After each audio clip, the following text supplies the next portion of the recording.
Views and opinions expressed by the guests of Sasquatch Experience do not necessarily reflect the opinion of the hosts, sponsors, or affiliates of the Sasquatch Experience. As always, listener discretion is advised. 911, what are you reporting? We got someone or something crawling around out here. Does a legend walk among us, lurking in the forests of our world? Did you see what it was? Was it a person or an animal or? I can't tell. All I know is that my sensor light came on and I just happened to glimpse and see this thing running across the yard. A good-sized man or something. Looks like a man. I don't know what it was.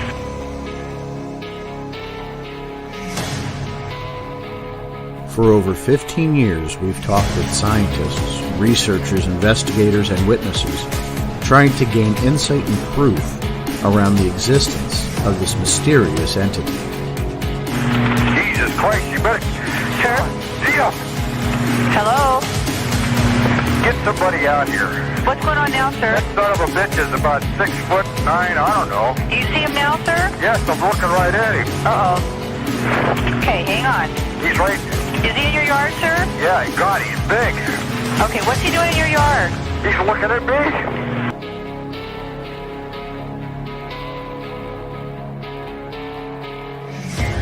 Join us as we continue into the investigation of the Sasquatch Experience.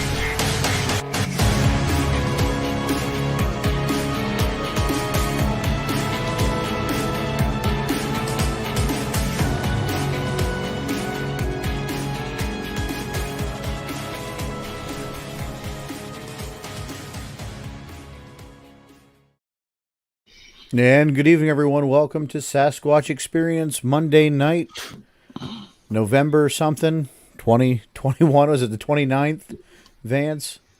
It's the 29th. Yeah, okay. So we're in the right month or the right day. Mm-hmm. What a hell of a week it's been. Guys, it's great to be back with you. We took the week off impromptu last week, but we're here, and we're taking a step back from the missing tonight. Because we have a very special guest, our good friend Seth Breedlove, with us, who's not missing. Forget the missing. Who cares about the missing? They can go missing for another week. That's fine. If we really cared that much, they wouldn't be the missing now, would they? They'd be the found. Right. How about that? So, Seth, thanks for taking the time on this Monday night to join us and come on Sasquatch Experience. Yeah, thanks for having me, boyos. It's our pleasure. You've been a busy man. I don't know if I could open up my YouTube feed without another video popping up, and that's pretty damn exciting. Oh yeah, it's a little much, honestly. It We just had Discovery come out on the 16th, and now next week the On the Trail of the Lake Michigan Mothman comes out. So it's been nonstop, which is a Lake Michigan is a direct-to-streaming release, which is the first time we've done that. So it won't be released on DVD or Blu-ray, despite the fact that it is an STM feature film. So It is and that was mostly because the distributor just dropped the bomb on me that they had moved up the release date after delaying Discovery. So I was like, okay, well, whatever. Gotta love it. Yeah. So, Lake Michigan comes out next Tuesday. Discovery just came out. I'm on the verge of saying Discovery may have been the biggest release we've ever had. I mean, the numbers were astronomical in terms of views, like the weekend it came out, and I think some of that has to do with the fact that we had the Beyond the Trail tie-in episode come out on Thursday last week. So it was steamrolling over our numbers. I would say the only thing it's up against right now in terms of like fighting for positioning is it's up against Mothman at Point Pleasant, which was huge when it came out in 2017, and it's up against the original On the Trail of Bigfoot the Legend. So I'll see where it ends up coming out at. But I do know we just had a meeting the other night with Alex and Eli, and we're gonna go in 2022. Beyond the Trails going twice monthly. So oh wow. There's I don't know how the heck they're going to do it, but they believe it is possible. So they're going to be doing a heck of a lot of traveling and making a heck of a lot of movies. So yeah, I think so. I'm enjoying their collaborations now because what they're putting out there is pretty decent. First of all, it's beautiful, shot in 4K, and if you're somebody that has embraced the technological age and is, partaking in 4K streaming, you really get a lot of the detail that really makes the nature scenes and a lot of the background stuff just look really beautiful. Really brings you in. Yeah, it reminds me of the earliest days of SDM where like the production value came from the settings. Like when we were doing Boggy Creek Monster and we'd have a dime to put into anything other than the filming of the movie, your production value all comes from where you're actually at. And I mean they're making that series for like beans. It's insane how little they're managing to pull off what they're doing in terms of like the travel budget. Because it's on YouTube. It doesn't make us a ton of money. Right. But it, I've always looked to YouTube as being our next phase for STM. And I think that'll be by 2023, there's going to be a massive, onslaught of stuff coming out from us, on YouTube. We have Bigfoot Project coming out on YouTube now. We have On the Trail of Bigfoot the Ridge will be on YouTube. And then after that, I think in 2023, we're just going to probably have an ongoing On the Trail of Bigfoot series that'll run on YouTube. So makes Bigfoot sense. Project, by the way, was fantastic. I had I don't know, maybe if it's because it was just a small, I don't want to say cast of characters because you're not characters, you're real people, but a small crew. I know Minerva means a lot to you personally, and so I know the backstory to that. I don't know, it was just something special about it. Plus, you had your own situation that occurred while filming it, where you almost, silently throw yourself from a moving vehicle, and it was just a hell of a good episode. Yeah, it's I don't know. When we were filming it, I just kept saying I didn't know how we would match that level of activity with future episodes. So when I was editing the first episode, I was like, and by the way, like there was a ton of stuff that was left out of that episode that happened that night. Like Corey was back at the cabin while Heather and I were actually in the woods having that stuff happen with the rock throw and everything. And there was a moment where back at the cabin, he was yelling and screaming. We couldn't figure out what was going on. We ended up heading back there. And when we got back, he said that something had walked right up to the window behind the cabin where the kids were. Wow. The kids were inside watching TV. Not TV. They were watching my phone because that's about all we have out there. They were watching something on my phone, and Corey said it sounded like something walked right up behind the cabin. These things aren't shy out there. We have audio from 3 weeks ago when Mark and I, or maybe it was 2 weeks ago, when Mark and I were out there, which was a really active weekend. Mark had something throw a rock at his head, and we had all sorts of sounds in the night. But we have audio. We leave recorders out at night, and we have audio of something on two legs walking across the yard in front of the cabin, and then walking up the porch. You can hear its individual footfalls on each step.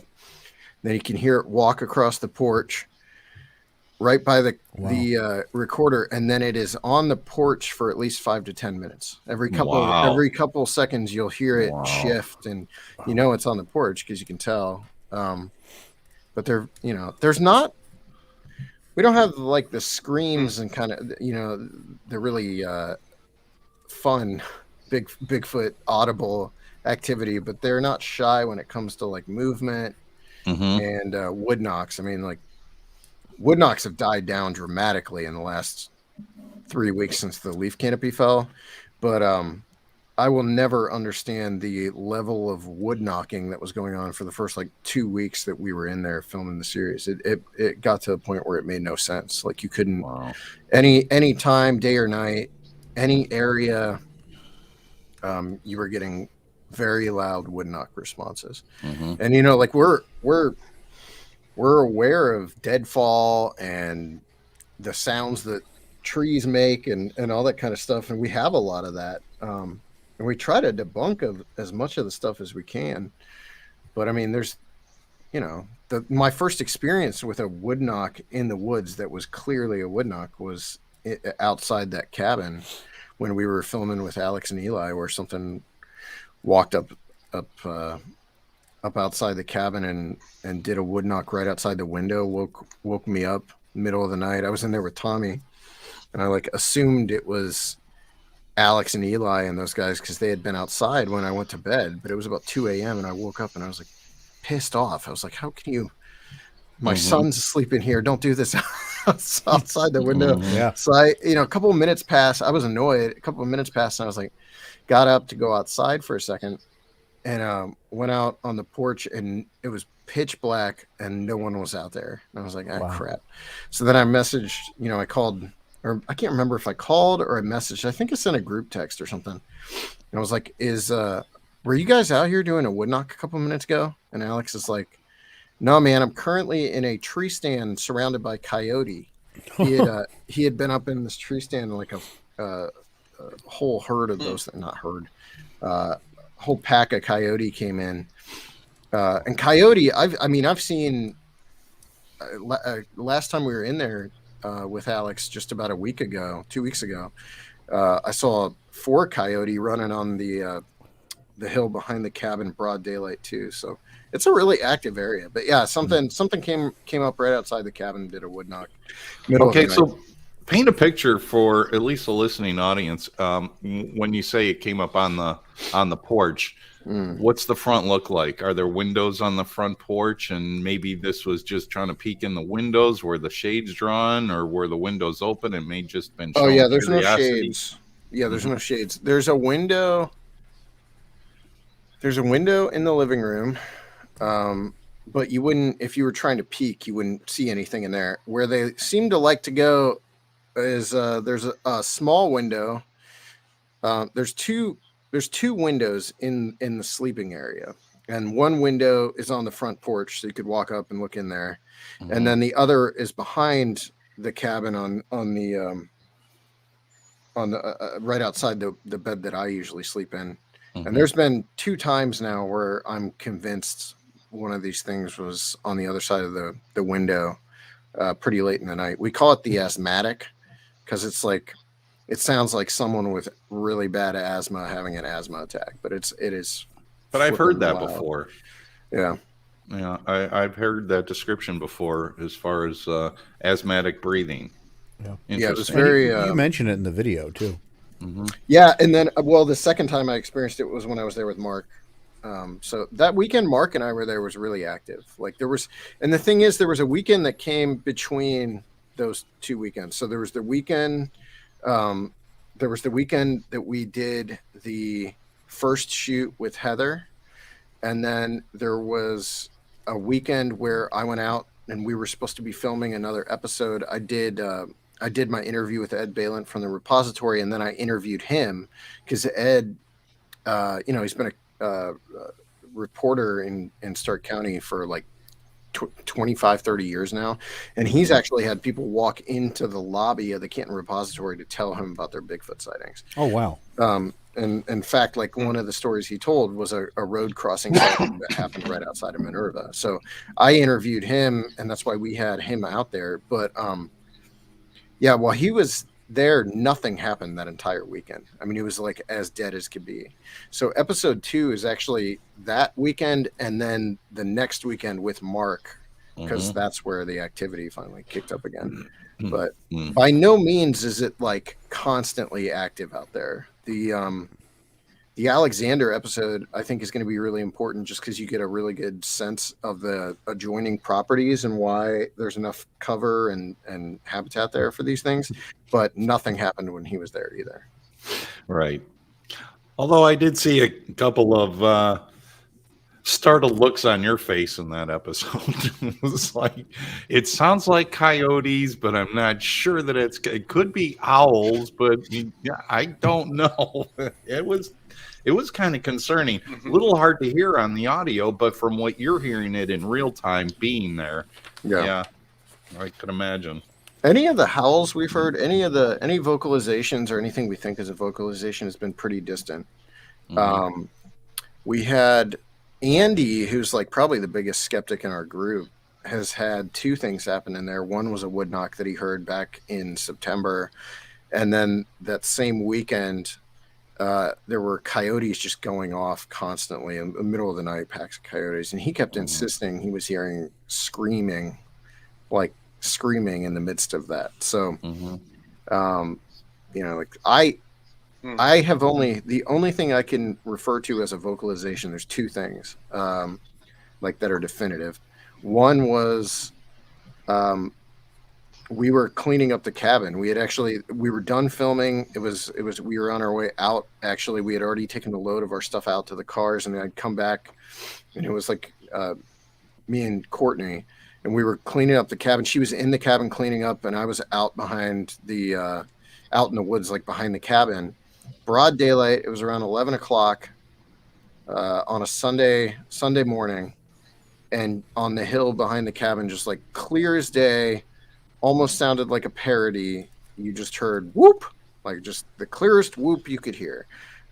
Human, like very powerful, like vocal, but nothing sexy. It was just like real simple whoop, real similar to what I heard in X. So that was pretty clear. Courtney came running out of the cabin and was like, "Did you hear that?" I was like, "Yeah." So she heard it too. The other thing that we heard, and we have this on audio, is the same weekend Mark and I were in there. We were sitting on the porch of the cabin just hanging out. We had cameras going, we had audio recorders going, but it had been kind of quiet at that point.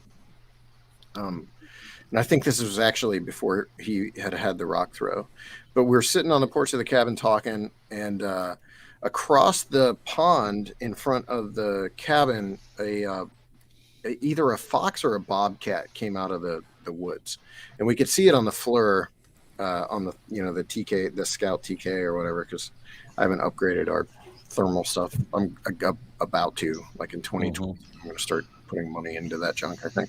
But anyway, we could see it. It came out of the woods. It made some horrendous, like screaming noises, and then it turned around and went back into the woods. And then there's just this like hideous scream that just ended in darkness, like complete silence. And then the silence lasted, maybe 4 or 5 minutes. And then we heard this real deep, bassy hum, like melodic hum, like it was carrying a tune.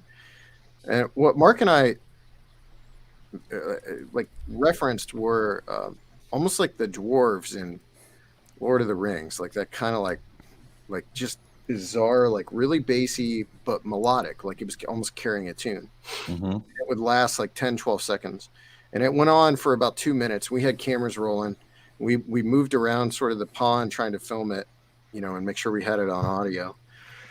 Nothing happened. That noise is why the next day we checked that hill for tracks, because it had been raining that whole night. We checked that hill the next day for tracks, and that's when we found the track over there, because we thought there's got to be something over there, because I said, if there's something over there, there's going to have to be a track, because that hill was covered in mud. I mean, it was as muddy as could be. But later that night, this would be the same night where the thing walked up on the porch, so it might have been the same thing. I have no idea. But we have that exact same noise, but much closer to the cabin. I'd say feet away from the cabin, not far at all from the cabin. So yeah, it's a little creepy. I guess they are very curious, and they like to mess with you. Like, it seems like the activity spikes right when we're going to bed, especially.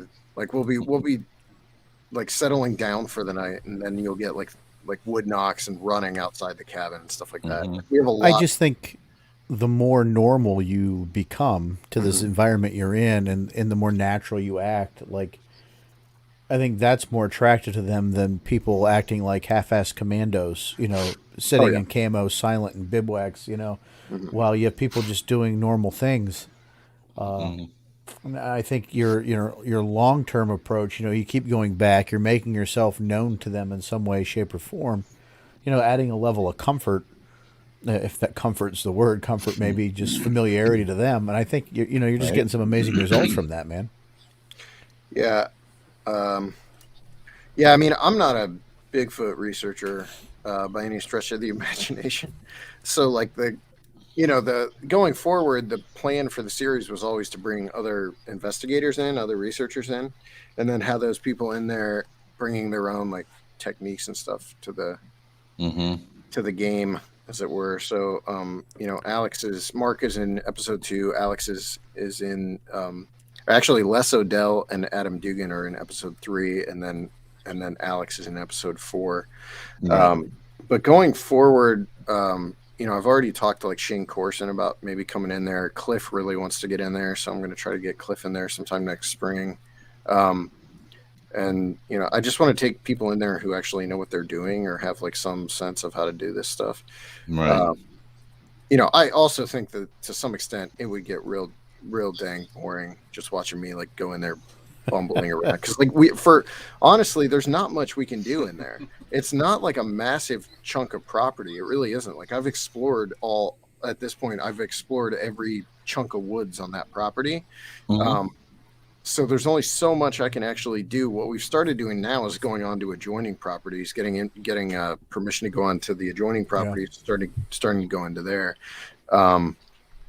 And that's been educational, to say the least, because I think we're kind of starting to paint a picture of why these things are on the property they are now. I think they had a better habitat on an adjoining property, but that adjoining property started timbering to put in a 4-wheeler trail, and I think it pushed them over onto the property they're on now, and I'm pretty sure I know where they're staying too.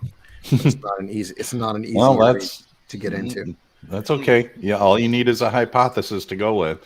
Well, so with everybody that you would want to bring in, or that may actually come into this, like you said, Shane Corson or Cliff Brackman, would you give any consideration to maybe somehow to set up a footprint track to trap on the porch?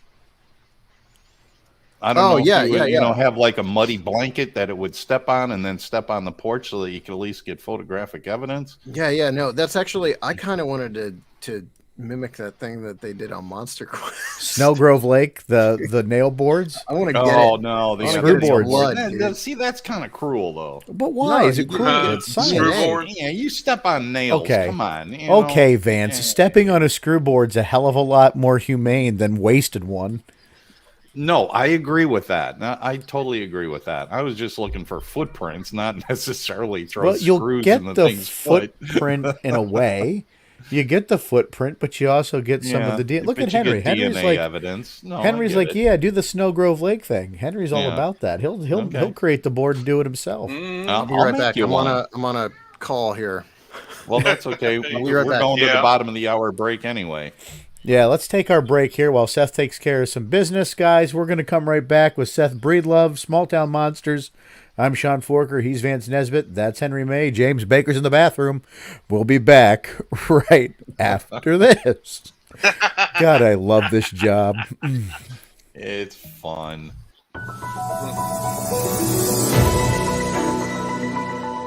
This is the Stranger Than Fiction news and stories brought to you by the Sasquatch Experience.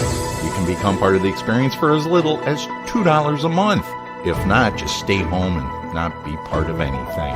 Just go to patreon.com/Sasquatch Experience to become part of the experience. And as always, Dr. Squatch soaps and shampoos. Funny shapes, funny names, funny looking, but boy will you smell amazing. Just click on the banner below for some fantastic savings. Off of page 1. Well, it seems to me some jagweed in Egypt has opened a sarcophagus of some sort, and I think we've all seen this movie. 3 people are dead and hundreds are injured after inclement weather roused hordes of venomous scorpions out of their hiding places and into streets and homes. Vicious rain, dust storms, and snow in the southern city of Aswan last week drove out scorpions as well as snakes. A government-run Egyptian newspaper reports. 3 people have died from scorpion stings and 450 people have been injured by the stings thus far, reports citing unnamed health official. Now, this all happened a week and a half ago, and those who had been injured are being treated with antivenom in hospitals as well as in medical centers that are located in more remote areas, according to health officials. They were even calling in doctors who were on vacation at the time to help treat the influx of patients. In the meantime, residents were asked to stay in their homes. According to the Aswan governor, he also limited traffic for a time, closing local highways to prevent accidents due to limited mobility in the rain. Scorpion stings can be lethal. The Egyptian fat-tailed scorpion, a species found throughout northern Africa in particular, has been described as one of the most deadly in the world, according to the St. Louis Zoo. Page 2. A cheeky cow goes for a ride on a water slide after escaping a slaughterhouse. A mischievous cow appears to have escaped from the slaughterhouse in Brazil and found its way into a nearby water park. But though it managed to evade death, the huge animal risked collapsing the tall flume in which it awkwardly trotted down on its knees. Luckily, the slide, reportedly designed to hold 450 pounds, held firm under the cow's roughly 700-pound weight. The animal's unlikely dash for freedom had a happy ending 500 miles west of Rio de Janeiro, where a ranch owner adopted it and named it Tobaga, which means slide in Portuguese. Page 3. Out of Sturgis, Michigan, a 10-point buck sought sanctuary inside the Southern Michigan Church on opening day of the state's firearm deer hunting season. Pastors at Grace Sturgis encountered the buck inside the church's auditorium on Monday before it leapt through a window and back into the wild. A video the church posted on Facebook shows the buck wandering around the church. Pastors Amanda and Luke Eacher erected barricades in a hallway to try to keep the animal from the rest of the church. At one point, it climbed the stairs to the balcony. I was just shocked on how high this thing could jump, Amanda Eachard said. I was amazed on how big it was. The buck did not appear to have any gunshot wounds, but was bleeding a little bit from what appeared to be cuts from the glass, she told the Kalamazoo Gazette. Besides the broken window, the only other damage was a little bit of bloodstain on the carpet. Now it's time to do something we haven't done here in a while at the Stranger Than Fiction News and Stories. It's a fun fact time. The oldest known living land animal is a tortoise named Jonathan, who is 187 years old. He was born in 1832 and has lived on the island of St. Helena in the Atlantic Ocean since 1882. So what's the takeaway to live longer? Remain single, live in a mobile home, live on an island, don't drink, don't smoke, and don't get involved in politics. I'm going to hear about this one. Thanks again for listening to the Stranger Than Fiction News and Stories. And now back to our regularly scheduled program. And welcome back, Sasquatch Experience. Thanks for those wonderful factoids, Vance. Yeah. I don't know what we did without any of those. Folks, patreon.com/Sasquatch Experience starts at $2 a month. You can go and join us, get ad-free episodes, avoid the carpal tunnel by clicking through the ads. They pay us, and if you don't want to listen to ads, you can still pay us, starting at $2 a month. But with all that said, thanks for joining us and supporting us, and we're going to get back with our friend Seth Breedlove. Seth, before we took the break, we were talking about the happenings going on at the cabin for the Bigfoot Project. I briefly said that, I think one of the reasons that you get so much success out there is, building it. And I go back to, it was the last episode, I think the Olympic episode that was just done. And I think it was Todd Hale maybe that was being interviewed. And, he kind of shares a frustrating point that I do that, most of us are weekend warriors. There's nobody really doing this full time. And, to get some of the results that we're going to need to prove this exists to the scientific community, we need somebody out there that's, Diane Fossey-esque in their studies. And in a way, you're kind of doing that yourself. And I know you don't fancy yourself a researcher, but you're pulling out some compelling stuff. Yeah. Yeah, I think it's that Fosse Goodall approach to it. I mean, it's also influenced by the fact that I'm in the NAWAC, and this is kind of what they did with Area X. The benefit here, as opposed to X, is there's nowhere near the amount of ground these things can hide in that you've got in X. This just is not. I mean, at times it defies logic. It really does, because the area is not densely wooded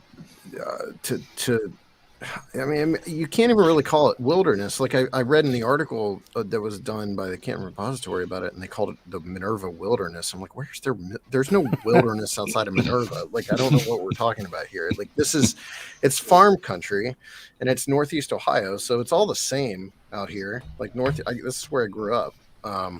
There's patchy forest.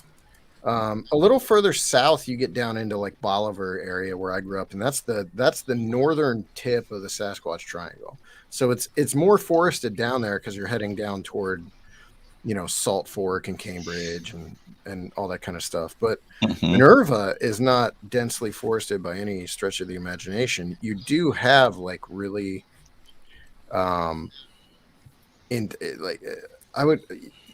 you have these patches of forest where you cannot move into them, especially during the summer because of how thick the undergrowth is.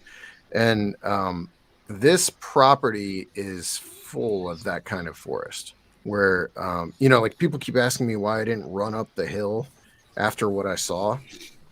I'm like, because I'm in Ohio. And what I hit was a 10-foot wall of thick thorns. Like you're not gonna go up that hill. So there was no way for me to get around that. But yeah, I mean it still defies. You must be 8 foot tall in order to run up this hill. Yeah, there'll be a sign out there. Able to leap buildings in a single bound. Right. But yeah, it really does defy logic at times though, because I look at it. Just yesterday, I was showing Brandon, the property on a map, and I was like, he's like, well, there's not that much forest there. I said there is more forest. It's thicker than it looks. Like once you're on the ground, it looks like there's more forest, but when you're looking at it from the air, especially, it's like, where are they going? Like why here? Like it doesn't make a ton of sense. But they have everything they need there. And they're close to some water sources that would be beneficial to them, I think. So I think like they've got a habitat there. It's just when you're in there, it does kind of like stretch the imagination as to where they're hiding out, like during the day or whatever. Like there's at least 5 in there. I know that. Wow. Okay, so it's a family unit. Okay, I got a question. Oh, yeah, go ahead, Henry. We haven't heard from you. I had a question about the nests out in Washington State on the Olympic Peninsula. What was your percentage of belief in Sasquatch before going to the nest sites? And then what was your afterwards? That's a good question, because like the thing about the nests is they're like, to me, they're the best evidence we've got for like physical evidence, something we can find that we can look at and say this is intriguing and it's worth looking into. When I went there, I was at like 85%, 80%, 85% that those things are real anyway, because of what happened to me in Area X. And when I left, I was probably at like 90. 85, 90. I don't know. So as you say, the needle was moving a little bit. Yeah, for sure. Because the thing is, like, you've got all the really, the negative Nellies running around on Facebook that talk about the nest being built by squirrels and bears and stuff. People they're idiots. Like, honestly, I don't know how else to say it. Yeah. The people that have that opinion have never been in there. They've never seen these things, and they don't understand why. just the fact that those things exist where they do is intriguing. Like when you go through you bushwhack your way back to these things, it is a completely different look to that part of the forest than the rest of the forest around it, because they stripped everything. These aren't squirrels stripping every huckleberry bush in the surrounding area. It's just not happening. Right. The only thing that would make sense is if it's some sort of like ridiculously like advanced bear that is doing that. I don't know what else would be doing that level of destruction. Destruction isn't the right word, but that's like kind of what it looks like. Like the forest around those nests just doesn't look the same. And it's however many years since they found those nests, and it still hasn't grown back. Right. So I've seen the pictures of what it looked like when they found them. And I think enough believable people have looked into those nests that find them intriguing to make it worth looking at. The people that are saying it's like squirrels and chipmunks and raccoons. So can I throw a question in onto this? Since we're on the nest thing, why which we is pay actually the questions are the big bucks, right? That's right. Okay, so it was a logging surveyor that went through the area and originally discovered this site, correct? Yeah. He notified the landowner. Yeah. The landowner contacts Derek Randall's. Yeah. It seems like the landowner already had Derek Randall's name in an index immediately to contact him to go through the Olympic project. I'm wondering what kind of activity did the landowner have prior to this to have Derek Randall's name ready at hand to contact him? Yeah, I've got that. I have that answer somewhere in Derek's interview, but I can't remember what it is. It's on like, that's a question I asked him. So I know the answer's out there. I can't remember specifically what his answer was. It might have just been that the landowner had a passing interest in Bigfoot. It is in the interview. You're right. And I guess another thing to point out with Derek is he's more well known out there just besides for Bigfoot. He's, pretty, established outdoorsman. Well, the OP Olympic Project HQ has been used as a base of operations for like finding missing people. Yeah. We talked about that a few weeks ago when we talked about the book, The Cold Vanish, and Derek's actually referenced in that book as one of the, participants in the search for the missing young man. And what's real interesting, he can't tell a squirrel nest from a Bigfoot nest, though. Right? Can't find missing people. You can't tell the difference between a squirrel and a Sasquatch. But going back to those nests, though, what's interesting is in the interviews, Shane kind of gets into one of those older nests and like lays out the dynamics and how they, how he thinks they work, and it makes complete sense to somebody that's been, studying the field for a long time, but also anybody that just has like a passing interest in, actual biology. Like there's a purpose, like kind of a bedding area and how they're shaped and built and good line of sight. And it's like they're really impressive, unimpressive structures. Like I don't understand why a squirrel would need to build one. No, I have plenty of squirrels that live around me. They don't build freaking nests in the ground and of that size. Yeah, that's the thing. The size and scale of it, and the what. But matches what you would expect from a large animal, right? Yeah, and impressive, unimpressive is like a good way to put it, because this is not, when we were making this movie, I was like, man, a general audience is not going to see this as like mind-blowing evidence. They just aren't. Like, I don't think a general audience is capable of people want to see like video evidence of like a guy in a suit running through the woods or whatever. They want to see more of like a PGF or that's the kind of stuff. I'm not saying that PGF is a guy in a suit. I'm saying that's like the kind of thing when you're talking about Bigfoot evidence, that's what people are looking for, is like video or photographic and I guess audio evidence. And this is not that. This is not like it's not sexy Bigfoot evidence like people want. So when we were making the movie, I was like, it's going to take a very particular audience to understand the importance of this and get into it. That's why like seeing the movie be successful is weird to me, because I just didn't expect this movie to have the audience that, some of the other some of the other like Bigfoot movies that have come out over the years that have gained a big audience.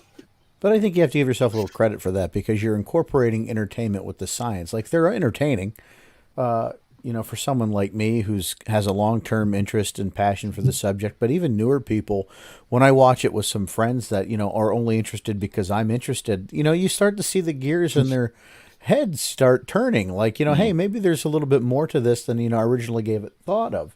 And, as it moves from kind of a pop cultural, cartoonish kind of thing, and as it gets more accepted into a scientific study, again, I'm going to give you credit, because you've kind of helped foster that way by, interviewing people that make it more than just a cartoon. They make it real. You got Shane out there in the woods, and Derek, and, the gentleman in Area X. You're getting the boots on the ground of these places where it's really happening, man. Well, and a lot of other shows aren't doing that. The cool thing to me too is just the tie-in with Alex and Eli and Beyond the Trail, because you're getting a different look at all that stuff. You're getting a better look too, a more broader look at the area surrounding the nests. And I think because they hike down into the ravine that's below the nest, which I think is just as interesting as the nest site itself. And it's such a, like, I don't know, it was weirdly emotional seeing that Beyond the Trail episode come out, because we've gone from like STM being this tiny little me and three friends making a movie with handy cams to like the point now where we have Alex and Eli out in the same area but doing something completely different but still connected to what we're doing. And when you can watch it all together, it forms this much bigger picture of what's going on in there. And I don't know. I'm hoping we're doing the same thing with Last Frontier when it comes out next year. They're going with us to Alaska, and then they're going to take off and do their own thing. That will still tie into what we're doing, with the broader Alaska Bigfoot story. But I mean, there's a lot to that Washington thing. I think we scratched the surface, and that's about it. Like well, it's a presentation of a mystery that what is causing this. So maybe it should be STM WTF from here on out. But you're adding a lot of depth. There's a lot of depth filling out there that you don't get on these one-off, TV shows, and you're telling. And it's not just because you're my friend. Listen, I can be critical to you if I have to be. You just really haven't given me a reason to be critical yet. Yeah. Like you're adding to this, and you're doing it in a different way, but you're just contributing so much through, Eli and Alex and the work you guys are doing. It's just adding so much more to a field that really needs it right now. And I anyway, folks, I'm sure there'll be another Kickstarter next year. Open your hearts and your wallets and donate your money to Seth and make it happen, because it's really good stuff. Get it going. Let's film this stuff. Right. Oh yes. Open your hearts and your wallets. Open your hearts and your wallets. Somewhere the coalition is losing their mind. Yeah, but again, I want to kind of reestablish what I had said a minute ago. It's presenting evidence of really the WTF. What would cause this? Okay, clearly I know that squirrels live in a tree. They all will build their nest up in a tree. And with the evidence that's presented and with the audio evidence that's presented, it's okay. It's taking a step above. And like you said, Seth, okay, yeah, a lot of your audience wants to see a clear, 4K image of a Bigfoot right there in their face. But there's a lot of people that are like, wow, this is a mystery, and they like to keep the mystery going. It's intriguing. Yeah, I mean, I want a video as much as anybody. When I had my sighting, it took me the better part of an afternoon to come to terms with the fact that I did not have footage of that thing I saw, because I was convinced I did. So we want footage as much as the next guy. It's not. It's definitely not. Bigfoot's different for me from stuff like Mothman or Rougarou or whatever. I view that stuff very much as folklore, and I think there's a huge folkloric aspect to Bigfoot as well, but like my interest in those other subjects is just very different from Bigfoot. I want to see the Bigfoot mystery solved. Like I want to be a part of solving it, honestly. But so I'm not in this to like keep the mystery going, and I've been pretty upfront about that all the way back to the Sasquatch days. Like, I do love that aspect of it, but I want to see it solved one way or the other. So man, if anyone's going to get footage, I really hope it's me at some point. I really hope it's you too. Yeah. I Okay. really do. I just want to be there. That's it. Like, I'm bringing folks, you in open there your at some wallet. point. If you have a furry weekend where you want to come in, that would be a blast to go you in have there. your people call my people. We'll make it. Oh yeah, my people. My Slew of people. It's been a long week. Give us a break. It's a Sorry. long week. We have the Journey came out this year. The Discovery came out. We've got Beyond the Trail. We've got On the Trail, and the Bigfoot Project. You just wrapped up a couple other projects that we're running with Small Town Monsters. You've got Monsteropolis still going. What else do you got coming that you can share with us out the way? Do you got any other treats you can share with us? Yeah. So this is my list. Yeah, I mean we've got the movies we've got coming out. The big like legend movie is Jersey Devil, American Werewolves, which is going to be a little bit. It's a new thing I'm trying out. It's like an anthology movie. We're going to try to do that. That's like a Dogman movie set in Ohio, Kentucky, and Pennsylvania. On the Trail of UFOs Night Visitors, which we already shot back in September in Colorado, and that's what I'm editing right now. That's going to be a very effects-heavy finale to the series, at least to the films.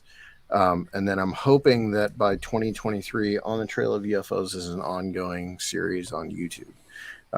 We want to migrate it over there because it was originally supposed to be episodic, and I like it as an episodic short form series. I don't love turning it into movies, and so we're hoping we can migrate it there and do that.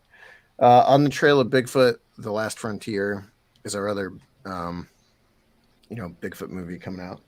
On YouTube, we've got The Lore You Know, which just launched. That's Heather Mosier's show where she interviews storytellers. Beyond the Trail's coming, and again, we're going or not bi-weekly, but it'll be twice monthly at some point here, probably by February. So you'll start getting 2 episodes a month as opposed to 1, which is, I really think that's going to be insane. We have On the Trail of Hauntings is finishing up right now. Actually, we just finished the last episode, and that comes out this week for squad members. And that was the first episode that was out of the state. But that series is wrapped. Paranormal Unexplained wrapped, so that's all done. Bigfoot Project is going to continue at least through the year, so we'll get at least 12 episodes out of that if I have my way. We have a show coming out at some point called Digital Legends, and then I said On the Trail of Bigfoot the Ridge, didn't I? Yeah, that's our On the Ridge, Chestnut Ridge, Chestnut Ridge YouTube series that'll start sometime here soon, and hopefully Sean will be involved in that as well. And then we have one more ongoing or YouTube series that Andy wants to get going by the end of the year, which would be another On the Trail of. So there's a lot happening. There's a lot going on. And then we're already starting to look at 2023. So busy man, and we can't appreciate it enough, man. Everything you do. Where can folks find your stuff? YouTube is just Small Town Monsters. If you look for our channel and make sure you subscribe if you go there. we're posting like three or four videos a week. Well, at least 2 or 3 videos a week. Some weeks more. This week we have a squad cast going up with Brandon Dalo, where we just kind of like talk about the evolution of his music and STM movies and stuff. We just randomly did that today for fun, like spontaneously shot it. So that'll come out this week. On the Trail of Hauntings comes out for squad members, which is our YouTube channel members. And there's something else coming out this week. Oh, Monstropolis. And then we have the movies are all available on like Amazon and iTunes and Google Play and all that kind of stuff. I keep being told by people that they're waiting to watch our newer movies until they go free to Amazon Prime. And again, because I keep having to restate this fact, you will not see our movies free on Amazon Prime anymore, because Amazon Prime has basically banned nonfiction content that is not being distributed by a major studio. And so our stuff is put out by 1091, which to me is a major studio. They were owned by Sony until a year ago. So, I mean, I don't know how you get much bigger than that, but they have included 1091 in the ban, the nonfiction ban. So, yeah, our stuff's out there, though. You can go watch it on other platforms. It's on Amazon Prime to buy and rent, just not to watch for free. Right. Henry, you want to buy or rent. Yeah, you want to buy or rent it. Support Small Town Monsters. Don't be cheap. Open your hearts and your wallets once again. Get out there and do your part to support great research. Why are you pointing at me when you say that? Because you're the one right in my frame, right there. I know for a fact you cannot say it to Henry May, because I'll see like Henry May's name pops up on my purchase lists like almost every day. I don't know how he keeps up with all the stuff we put out, but he's always buying stuff. Henry, any final thoughts or comments for Seth? I just I just enjoy the whole thing. I enjoy the movies and the products, the T-shirts and things like that. I appreciate it, man. I remember the first time I saw Minerva Monster was in 2015 at the Bigfoot, and that was the beginning right there. That was the start of the journey. You kept trying to hold my hand through that movie. What a journey it's been. For some creepy reason, I can picture that. I don't know why. That's scary for Henry. He got scared. Folks, I'm Sean Forker. That's Vance Nesbitt. He's Henry May. Our friend Seth Breedlove joined us tonight. Thanks for tuning in. Next week, we start back on to the missing. We need to take a break. Those heavy topics were getting kind of bothersome. And when you talk about missing people, it kind of, for 6 weeks on end, it was just getting a little depressing. We needed to lighten it up a little bit. So we thank you, Seth, for joining us and saving our mental health, because mental health's important. Thanks for having me, guys. No, thank you. Henry, take us home. Yeah. Thank you. Wake up, Henry. They're going to start throwing dirt on you. There you go. Okay. All right, everybody. We'll see you next week. Bye.